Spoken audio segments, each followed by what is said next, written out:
يا أيها الذين آمنوا صلوا عليه وسلموا تسليما والصلاة والسلام عليك يا رسول الله وعلى آلك وأصحابك يا حبيب الله الصلاة والسلام عليك يا نبي الله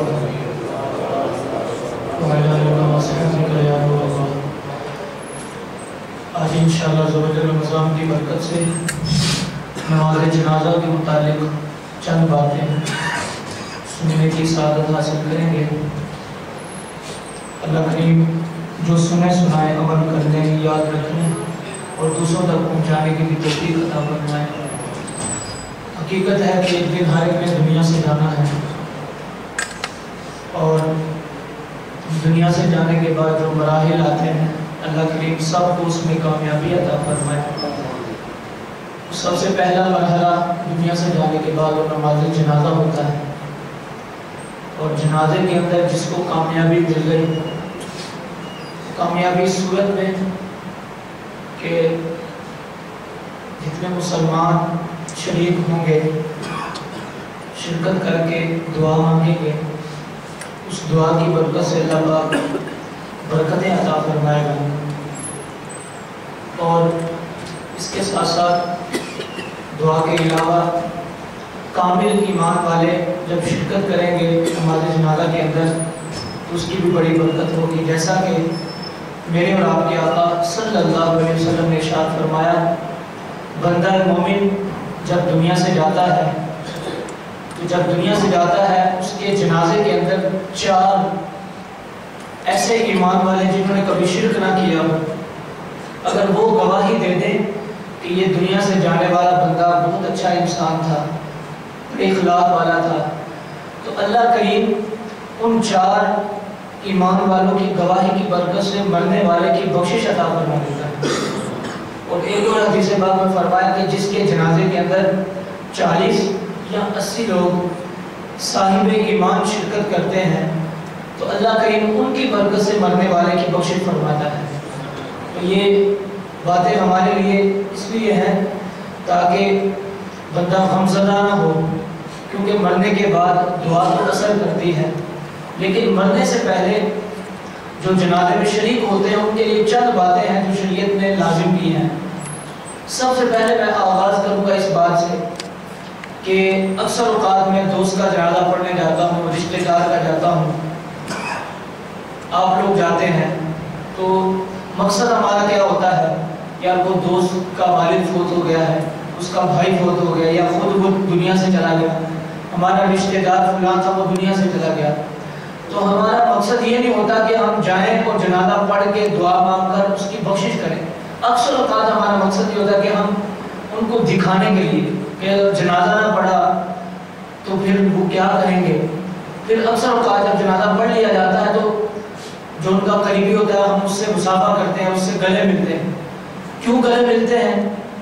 یہ بدگمانی نہیں، لیکن اکثر اوقات یہ ہوتا ہے کہ تاکہ دکھا لیں شکل اپنی کہ میں بھی آیا تھا. تو ہمارا مقصد جنازہ پڑھنے کا یہ ہوتا ہے کہ تاکہ دکھائیں. یاد رکھیں اللہ کی بارگاہ میں دکھاوا قبول ہے نہیں، چاہے وہ عبادتیں 1000 سال کی ہوں، رب کی بارگاہ میں اخلاص قابل قبول ہے. تو جنازہ پڑھنے سے پہلے سب سے پہلی بات کو مد نظر رکھنا چاہیے کہ میں کسی بھی مسلمان کے جنازے میں جا رہا ہوں، نیت اچھی لے کے جائیں، چاہے ہمارا رشتہ دار ہو، دوست ہو، ہمسایہ ہو، محلے دار ہو، نیت اچھی لے کے جائیں کہ میں جاؤں گا، اس کے لیے دعا کروں گا، جنازہ پڑھوں گا. ہو سکتا ہے اللہ کریم میری آمین کی برکت سے، میرے جنازہ پڑھنے کی برکت سے مرنے والے کی بخشش فرما دے. اور بعض اوقات یوں بھی ہوتا ہے، جنازے 2 طرح کے ہوتے ہیں. ایک جنازہ وہ ہوتا ہے کہ جس کا جنازہ ہم پڑھ رہے ہیں وہ اللہ کی بارگاہ میں بڑا مقبول ہوتا ہے، رب کی بارگاہ میں وہ قربت پائے ہوئے ہوتا ہے. تو بعض اوقات جنازہ پڑھنے والے کی برکت سے اللہ کریم جنازہ پڑھنے والوں کی بخشش فرما دیتا ہے. اور بعض اوقات یہ ہوتا ہے کہ آمین کہنے کی برکت سے مرنے والے کی بخشش ہوتی ہے. جیسا کہ حضرت سیدنا بشر حافظ رحمۃ اللہ تعالیٰ علیہ توبہ سے پہلے بہت بڑے شرابی تھے، بہت بڑے، لیکن آپ نے توبہ کی، رب کی بارگاہ میں آ گئے تو آپ اللہ کے ولی کہلائے. توبہ سے پہلے کیا تھے، توبہ کے بعد اللہ پاک نے کیا اجر عطا فرمایا. جب یہ دنیا سے گئے تو کسی نے خواب میں دیکھا، پوچھا ما فعل اللہ بک، آپ کے ساتھ کیا معاملہ ہوا؟ تو بشر حافظ رحمۃ اللہ تعالیٰ کے بارے میں علماء بیان کرتے ہیں کہ آپ نے فرمایا کہ اللہ کریم نے مجھے بھی بخش دیا اور جس نے میرا جنازہ پڑھا اس کو بھی اللہ کریم نے بخش دیا۔ اور پرانے زمانے کے اندر ہمارے صوفیہ حضرات لکھتے ہیں، بالخصوص امام غزالی رحمۃ اللہ علیہ، کہ ایک کفن چور تھا، اس کا کام ہی کفن چرانا تھا، کہ جب وہ دنیا سے کوئی چلا جاتا تو وہ دیکھتا اس کی قبر کہاں پہ ہے، اور رات کے ٹائم قبر کھودتا، کفن چراتا، بیچ کے اپنے گھر کا گزارا کرتا۔ تو ایک رات وہ کفن چرانے کے لیے قبرستان گیا، ایک عورت کا کفن تھا، جب اس نے قبر کھودی تو اس عورت نے کہا اے جنتی، تو جنتی کا کفن چرا رہا ہے۔ کفن چور نے کہا آپ تو جنتی ہیں، اس پر تو یقین ہے کہ آپ نیک تھی، اللہ کی بارگاہ میں عبادت کرنے والی تھی، لیکن جو آپ نے دوسرا کہا کہ میں جنتی ہوں، یہ بڑی حیران کن بات ہے۔ تو انہوں نے کہا کہ جو اللہ کے بندے ہوتے ہیں، نیک ہوتے ہیں، ان کی تو بخشش ہوتی ہے، لیکن جو ان کا جنازہ پڑھتے ہیں اللہ ان کی بھی بخشش فرما دیتا ہے۔ بعض اوقات یوں بھی ہوتا ہے، تو اس نیت سے جائیں ہم جنازہ پڑھنے کے لیے، ہو سکتا ہے اس مرنے والے کی برکت سے اللہ ہماری بخشش فرما دے، نہ کہ دکھانے کے لیے۔ یہ دکھاوا ہمارا مقصد ہوگا تو جنازہ پڑھنے کا کوئی فائدہ نہیں۔ پھر دوسری بات، آج اگر ہم جنازے زیادہ پڑھیں گے، ہمسائے کا ہو، رشتہ دار کا ہو، دوست کا ہو، جنازہ کثرت سے پڑھنا چاہیے۔ جتنا زیادہ جنازہ ہم پڑھیں گے، ہمارے مرنے کے بعد اتنے ہی لوگ ہمارے جنازے میں شریک ہوں گے۔ میں نے ایک بار ایک واقعہ سنایا تھا کہ ہندوستان کے اندر ایک درزی تھا، بڑا غریب تھا، انتہائی غریب تھا، تو اس کی دکان جنازہ کے قریب تھی۔ جب بھی کوئی جنازہ آتا، بہت بڑا شہر اور دور دور سے لوگ وہاں پر جنازے لے کے آتے، جب بھی کوئی جنازہ آتا وہ دکان کو بند کرتا اور جنازے میں شریک ہو جاتا۔ اس طرح اس کی دکان بھی صحیح نہ چل پائی کہ بار بار وہ جنازوں میں شرکت کرتا، دکان پہ نہ بیٹھتا۔ لوگوں نے کہنا شروع کر دیا اللہ کے بندے، دکان پہ تو بیٹھتا نہیں، تیرے کاروبار میں کیا برکت آئے گی، کاروبار کیا چلے گا؟ تو بار بار جنازہ پڑھنا کوئی فرض واجب نہیں ہے، تو بار بار جنازے نہ پڑھا کر، کبھی کبھار پڑھ لیا کر ثواب کی نیت سے، لیکن کاروبار کی طرف خیال کر۔ اس نے کہا مسئلہ یہ ہے، دنیا تو یہاں پر رہ جائے گی، لیکن ہو سکتا ہے کہ میں دنیا سے جاؤں، تو میری نیت یہ ہے چلو ہو اور کچھ نہیں تو لوگ کثرت سے میرے جنازے میں شریک ہوں تو اس کی برکت سے اللہ کریم میری بخشش فرما دے، اس نیت سے میں جاتا ہوں۔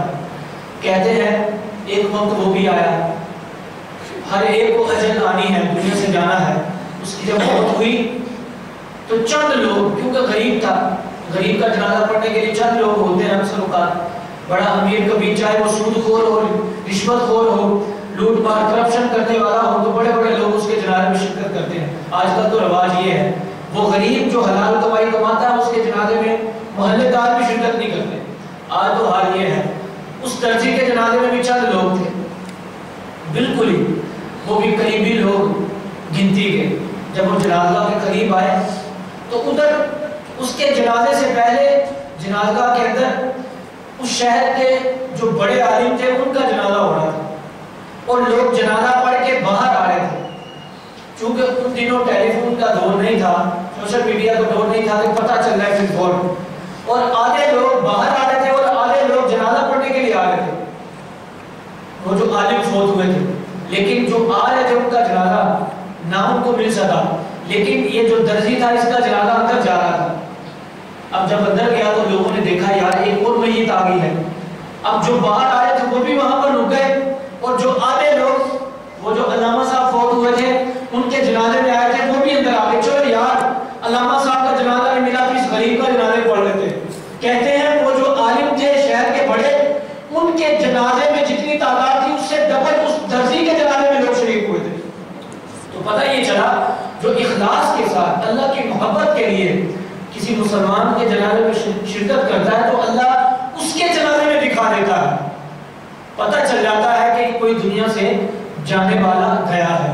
تو اس لیے ہمیں چاہیے کہ جب بھی ہم جنازے میں شرکت کریں اخلاص کے ساتھ، پہلی بات تو یہ تھی۔ اور دوسری بات یہ ہے کہ جنازے میں شرکت کرنے کے لیے بھی کچھ اصول ہیں، کچھ چیزیں ہیں جو ہمیں یاد رکھنی ہیں۔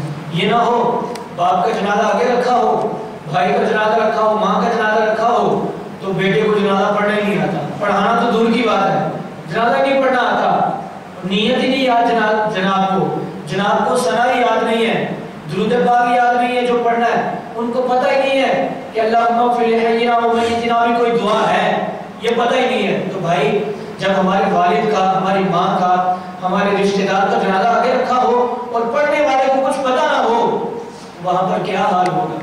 اصل یہ ہوتا ہے، ہمارے علماء فرماتے ہیں سب سے پہلے حق جنازہ پڑھانے کا، اگر باپ فوت ہو گئے تو بیٹے کا حق ہے جنازہ پڑھائے، ماں فوت ہوئی ہے اگر شوہر زندہ ہے شوہر پڑھائے تو بیٹا پڑھائے، اگر بیٹا فوت ہوا ہے تو حق یہ ہے کہ باپ جنازہ پڑھائے، نہیں تو بھائی جنازہ پڑھائے۔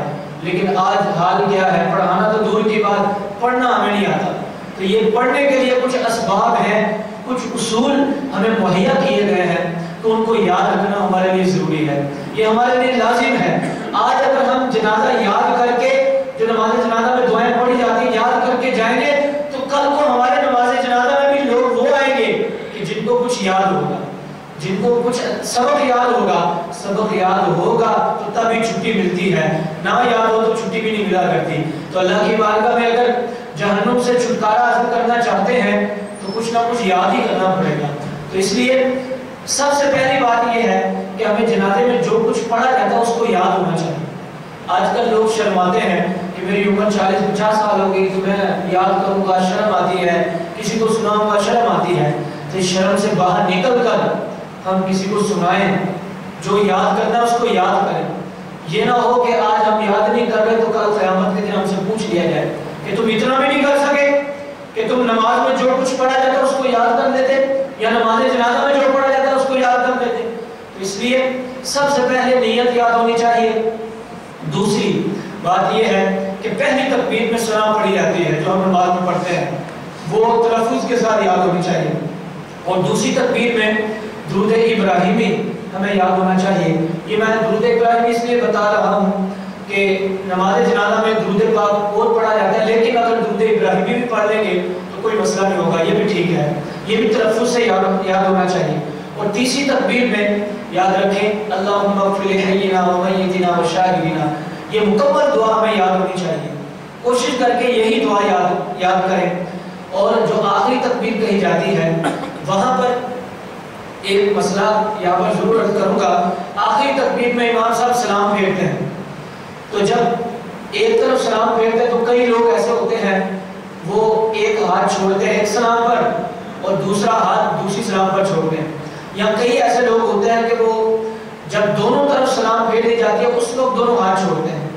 لیکن حقیقت یہ ہے، یہ مسئلہ ہے کہ جب امام صاحب پہلی طرف سلام پھیر دے تو دونوں ہاتھ چھوڑ دینے چاہیے، یہ اہل سنت کا مسئلہ ہے۔ سنی صحیح عقیدہ جو لوگ ہیں ان کا مسئلہ یہی ہے کہ جب امام صاحب پہلی طرف سلام پھیر دے تو دونوں ہاتھ چھوڑ کے سلام پھیرنے چاہیے، ایک بات یہاں پر۔ اور یہاں پر ایک دوسری بات کہ آقا کریم صلی اللہ علیہ وسلم کا فرمان ہے کہ جو مسلمان کسی مسلمان کے جنازے میں شریک ہوا، جنازے میں شرکت کی، تو اللہ کریم اس کو ایک قرات، وہ قرات احد پہاڑ جتنا ہے، کل قیامت کے دن اس کے برابر نیکیاں عطا فرمائے گا۔ اور جو جنازہ پڑھنے کے بعد مرنے والے کی قبر میں گیا، اس کے دفنانے میں اس نے کام کیا، اور دفنانے کے بعد وہ وہاں سے لوٹا، تو اللہ کریم دفنانے کی برکت سے اس کو مزید 2 قرات اجر عطا فرمائے گا، جو احد پہاڑ جتنی نیکیاں ہوں گی۔ یعنی نماز جنازہ بھی پڑھے اور آخر میں دفنا کے بھی آئے، تو مکمل طور پہ اگر کوئی شرکت کرتا ہے تو اللہ کریم 3 قرات یعنی 3 احد پہاڑ اگر ہو تو اس کے برابر اللہ کریم اس بندہ خدا کو نیکیاں عطا فرماتا ہے۔ تو یہ ہمارے لیے آسان حل ہے، جو شروع میں نے بات عرض کی کہ اخلاص کے ساتھ جائیں، اللہ کی محبت کے لیے جائیں، میت کا بھی فائدہ ہوگا، ہمارا بھی فائدہ ہوگا۔ اگر ہم اخلاص کے ساتھ نہیں جائیں گے نہ قرات اجر ملے گا، اگر ہم آخر تک رہے دھوپ میں آدھا گھنٹہ بعد میں کھڑے رہے تو کوئی ہمیں ثواب نہیں ملے گا۔ اگر نیت اچھی لے کے جائیں گے تو اللہ کریم ہمیں ثواب جاری عطا فرمائے گا۔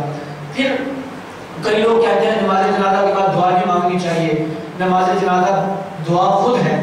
ہم صرف اتنی بات کہتے ہیں کہ اللہ فرماتا ہے اجیب دعوت الداعی اذا دعان، اللہ فرماتا ہے جب بھی پکارنے والا مجھے پکارتا ہے میں اس کو جواب دیتا ہوں، یعنی اس کی پکار کو سنتا ہوں۔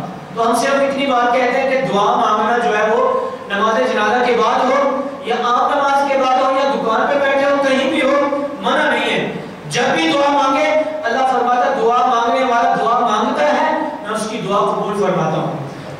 مقصد یہ ہوتا ہے نماز جنازہ کے اندر عربی پڑھی جاتی ہے اور عربی کسی کو سمجھ آتی نہیں، اور اگر نماز جنازہ کے بعد ہم اپنی زبان میں دعا مانگ لیں گے تو سب اس دعا کو سن لیں گے، آمین کہہ دیں گے صدقے دل کے ساتھ، تو اللہ کریم اس کی برکت سے انشاءاللہ عز و جل ہماری بھی اور مرنے والے کی بھی بخشش عطا فرمائے گا۔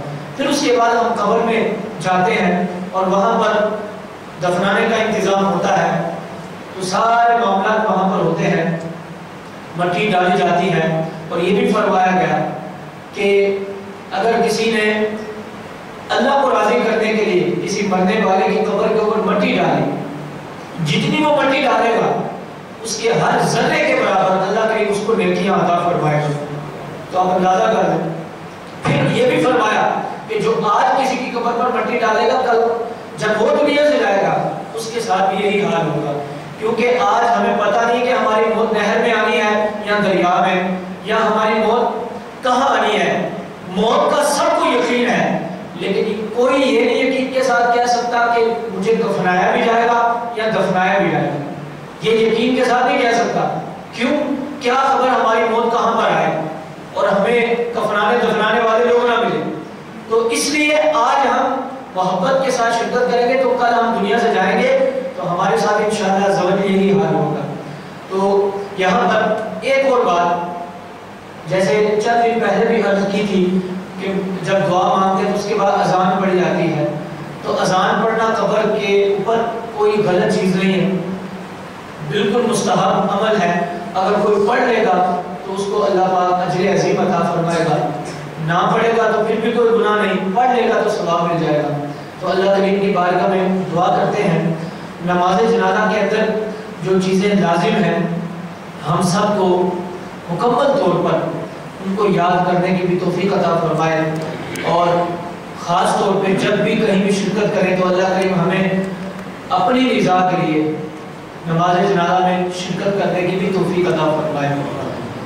اور اس کے ساتھ ساتھ یاد رکھیں یہ شرعی مسئلہ ہے، کسی کافر کے مرنے پر نہیں جانا چاہیے، وہ کافر چاہے مرزائی ہو، قادیانی ہو یا کوئی عیسائی ہو، اس کی میت میں نہیں جانا چاہیے۔ نہ قرآن پاک میں فرمایا گیا وَلَا تُصَلِّ عَلَىٰ أَحَدٍ مِّنْهُمْ مَاتَ، کہ جب کوئی کافر دنیا سے جاتا ہے اس کی نماز نہ پڑھے، اس کی قبر پر بھی نہ جاؤ، بلکہ یہ بھی فرمایا گیا کہ اس کے لیے افسوس کا اظہار بھی نہ کرو، کیونکہ اب وہ مر گیا، اب وہ مٹی میں خود مل جائے گا، ہمیشہ ہمیشہ جہنم میں رہے گا، کیونکہ وہ کافر تھا۔ تو اس لیے اس کی میت پر افسوس بھی نہیں کرنا چاہیے۔ کئی لوگ رشتہ داری کے اندر قادیانیوں کے پاس چلے جاتے ہیں، افسوس کا اظہار کرتے ہیں، بڑا اچھا تھا، بڑا اخلاق والا تھا، اس طرح تعریفیں کرتے ہیں رشتہ داری کے اندر آ کے۔ تو یہ بہت غلط چیز ہے، کیونکہ ہم جو تعریفیں کر رہے ہیں بڑا اچھا تھا، نیک تھا، ہماری زبان سے کفریات نکل رہے ہوتے ہیں، غلط باتیں نکل رہی ہوتی ہیں، ہمیں پتہ نہیں ہوتا، ہم کہتے ہیں یار انسان تھا، انسانیت کے ناطے میں افسوس کرنے گیا۔ نہیں بھائی، کیونکہ ہم اتنے پڑھے لکھے نہیں ہیں کہ ہم اپنی زبان کو کنٹرول کر کے وہاں پر جا کر جو ہے نا وہ افسوس کا اظہار کریں، اتنے پڑھے لکھے نہیں ہیں۔ پھر تو دوسری بات یہ ہے کہ جو مرنے والا تھا وہ دشمن خدا تھا، دشمن رسول تھا، ہمارا کیا حق بنتا ہے ہم وہاں پر جا کر افسوس کریں؟ مر گیا، بات ختم ہو گئی۔ تو اس لیے دشمن خدا، ہمارا کوئی دشمن ہونا، ہم اس کے لیے افسوس کا اظہار نہیں کرتے۔ تو جو دشمن خدا ہو، دشمن رسول ہو، اس کے لیے تو زیادہ ہمیں افسوس نہیں کرنا چاہیے۔ تو اللہ کی بارگاہ میں دعا کرتے ہیں اللہ ہم سب کو عمل کرنے کی توفیق عطا فرمائے۔ کسی کے ذہن میں کوئی سوال ہو اسی کے متعلق یا اس کے علاوہ؟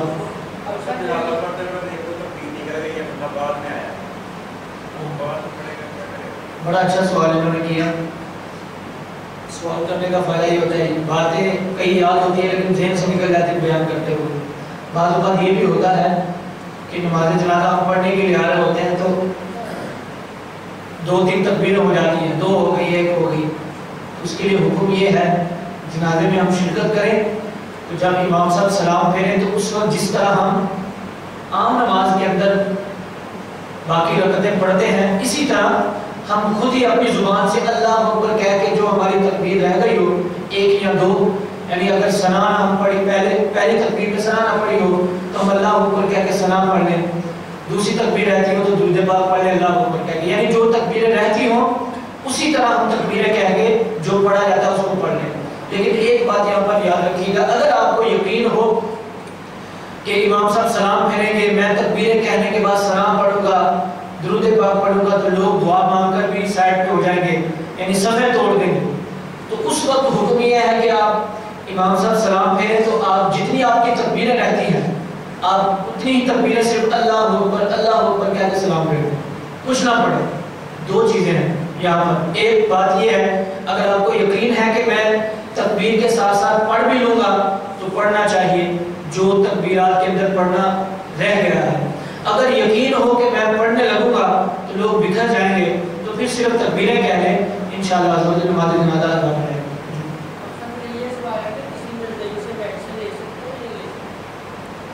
بہتر یہی ہے کہ ایسے لوگوں سے وابستگی نہ ہونی چاہیے، کیونکہ ان سے ہم منفعت لے رہے ہیں، نفع لے رہے ہیں۔ کئی لوگ کہتے ہیں کہ صحابہ کرام علیہم رضوان نے بھی تو کافروں کے ساتھ جو ہے نا حسن سلوک کیا، ان کے ساتھ بھی تو معاملات کیے۔ یاد رکھیے گا اس وقت کے جو یہود و نصارہ تھے اور آج کے جو کافر ہیں ان میں بڑا فرق ہے، بہت زیادہ فرق ہے۔ عیسیٰ علیہ السلام کو اللہ کا بیٹا کہتے ہیں، اور جو مرزائی قادیانی ہیں نعوذ باللہ یہ تو ان سے بھی بدتر ہیں، ان سے بھی بدترین ہیں۔ نبی پاک صلی اللہ علیہ وسلم کے بارے میں کیا کیا خیالات کرتے ہیں، آپ اگر سنیں نا تو آپ سب حیران ہو جائیں، توبہ کرنے لگے۔ ابھی تو صرف ہمیں اتنا پتا ہے کہ وہ ختم نبوت کے انکاری ہیں، صرف اتنا ہمیں پتا ہے، یہ ٹائٹل لگا ہوا ہے، لیکن اندر جائیں نا تو جو انہوں نے کفریات کیا حضور کے بارے میں یا عیسیٰ علیہ السلام کے بارے میں، اللہ معاف فرمائے، اللہ مان والحفیظ۔ ہم تو کہتے ہیں ابو بکر صدیق رضی اللہ تعالیٰ صحابی تھے، فلاں صحابی تھے، وہ کیا کہتے ہیں اللہ معاف فرمائے، جو غلام احمد قادیانی نعوذ باللہ اس کا نام غلام احمد نہیں بلکہ شیطان کہنا چاہیے اس کو، غلام شیطان ہے یہ جو اس کے قریب رہتا تھا اس کو صحابی کہتے ہیں۔ استغفر اللہ، ہم تو کہتے ہیں کہ حضور کو کسی نے دیکھا تو وہ صحابی ہے، لیکن یہ کہتے ہیں نعوذ باللہ ہمارے نبی کو اگر کسی نے دیکھا وہ صحابی ہے۔ یہ باتیں ایسی ہیں کہ ان کے بڑے بڑے کفریات ہیں، بڑی بڑی گستاخیاں ہیں۔ میرے خیال کے اندر جب ان کی بڑی بڑی گستاخیاں ہیں تو ان سے ہمیں نفع نہیں لینا چاہیے، کوشش کر کے، کیونکہ مرزائی ڈاکٹر ہے تو مسلمان بھی تو ہوگا، مسلمان کے پاس چلے جائیں۔ بلکہ اعلیٰ حضرت رحمۃ اللہ علیہ نے تو یہاں تک لکھا کہ ایک طرف سنی کی دکان ہے اور دوسری جانب دوسرے مسلک والے کی دکان ہے، تو کوشش کر کے سنی سے سودا خریدیں، سنی سے چیز خریدیں، کیونکہ وہ عاشق رسول ہے، اگر اس سے سامان خریدیں گے اس کا فائدہ ہو جائے گا۔ تو یہاں تک کہا تو مرزائی کو بڑی دور کی بات چلی جاتی ہے۔ اور کسی کے ذہن میں کوئی سوال ہو تو؟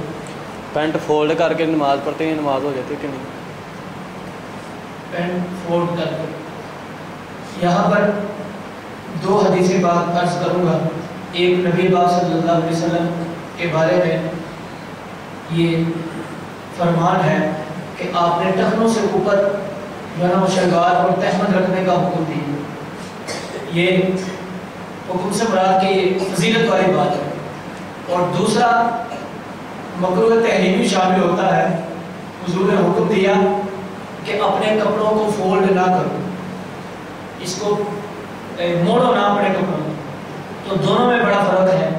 جو پہلی بات میں نے عرض کی کہ ٹخنوں سے اوپر والی، اس کے بارے میں ہمارے علماء فرماتے ہیں ٹخنوں سے اوپر شلوار رکھنے کے مستحب ہے، یعنی کر لیں گے تو ثواب ملے گا، نہ کریں گے تو گناہ نہیں ملے گا۔ لیکن شرط یہاں پر یہ ہے اگر کوئی غرور اور تکبر کی وجہ سے اپنی شلوار کو نیچے کرے گا پھر وہ گناہ گار ہوگا، سخت، نماز میں بھی اور نماز کے علاوہ بھی۔ تو پتہ یہ چلا اگر کوئی ٹخنوں سے نیچے کر کے نماز پڑھتا ہے نماز اس کی ہو جائے گی، کوئی گناہ گار نہیں ہوگا، بشرط یہ کہ وہ غرور اور تکبر نہ کر رہا ہو۔ لیکن جو فولڈ کر کے نماز پڑھے گا، اوپر سے شلوار کو فولڈ کر دے یا نیچے سے، اس کے لیے مکروہ تحریم ہے، اس کے لیے حکم یہ ہے کہ اگر اس نے ایسا کیا تو وہ دوبارہ نماز پڑھے۔ تو دونوں میں فرق آ گیا۔ اور کئی لوگ ہمارے ایسے بھی ہیں وہ کہتے ہیں کچھ بھی ہو جائے ٹخنے ننگے ہونے چاہیے، ایسا نہیں ہے۔ شریعت ہمارے لیے کوئی سختی نہیں پیدا کرتی، شریعت صرف کہتی ہے کہ آپ لوگ فولڈ نہ کریں اپنی شلوار کو، کیونکہ آقا کریم صلی اللہ علیہ وسلم نے جس بات پر حکم فرمایا ہوگا وہ چیز لازم ہو جاتی ہے، تو اس لیے اس چیز کو منع کیا گیا ہے۔ تو اس لیے علماء فرماتے ہیں کہ جو فولڈ کر کے نماز پڑھے گا وہ مکروہ تحریمی کر رہا ہے، اور جو مکروہ تحریمی کرتا ہو نماز میں اس کے لیے ضروری ہے کہ نماز دوبارہ پڑھے۔ یہی گزارش ہے، مشورہ تو یہی ہے کہ جو پینٹ پہننے والے ہیں وہ اتنی پینٹ پہنے کہ اتنی بڑی نہ ہو، ان کو فولڈ کرنی پڑے۔ کوشش کر کے ہمارے ٹخنے ننگے ہونے چاہیے، چھوٹی شلوار سلائی کروا لیں، چھوٹی پینٹ پہن لیں، یہ کوئی ضروری نہیں، تاکہ سنت بھی ادا ہو جائے اور ہماری نماز بھی مکمل ہو جائے۔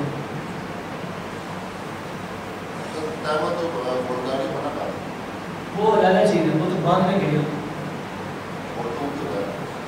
وہ علیحدہ یہاں پر حکم دیکھیں وہ باندھنے کے لیے ہوتا ہے، وہ ضرورت ہے، وہ جو آپ کہہ رہے ہیں وہ ضرورت ہے، تو یہاں پر ضرورت نہیں ہے۔ ضرورت کے وقت ہر چیز شریعت نے کبھی کبھار جائز قرار دے دیتے ہیں، ضرورت کے وقت تو وہ ضرورت ہے، اگر ویسا نہیں کر دیتے ہیں تو باندھا نہیں جائے گا۔ ضرورت سے ہٹ کے کبھی کبھی آ جاتے ہیں احمد ایسے ہی اوپر کر رہے ہوتے ہیں، آپ نے دیکھا ہوگا، تو وہ چیز غلط ہے۔ عورت کو قبرستان جانا چاہیے نہیں؟ عورت کے لیے شاید پہلے چند دن پہلے عورت کے بارے میں یہ کہا تھا، حقیقت یہ ہے کہ عورت کو قبرستان میں نہیں جانا چاہیے، اس میں مزار ہو گئے یا عام قبرستان ہو گئے۔ اس کے لیے وجہ اس کی یہ ہے کہ عورت وہاں پر شور شرابہ کرے گی، چلائے گی، پھر ایک اور وجہ ہے کہ بے پردگی ہوگی، تو کوشش کر کے نہیں جانا چاہیے۔ لیکن کسی محرم کے ساتھ آپ کو پتہ وہاں پر شور شرابہ نہیں ہوگا، بلکہ دور ہی وہ کھڑی ہو کے دعا مانگے گی، اس صورت میں جائز ہو سکتا ہے۔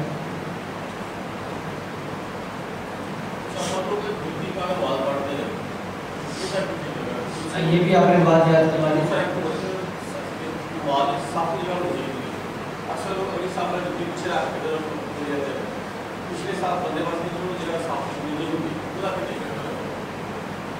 دو باتیں، ایک بات یہ ہے کہ جوتے کے اوپر ہم کھڑے ہو کے نماز جنازہ پڑھتے ہیں، یا جوتا پہن کے پڑھتے ہیں یا جوتے کے اوپر۔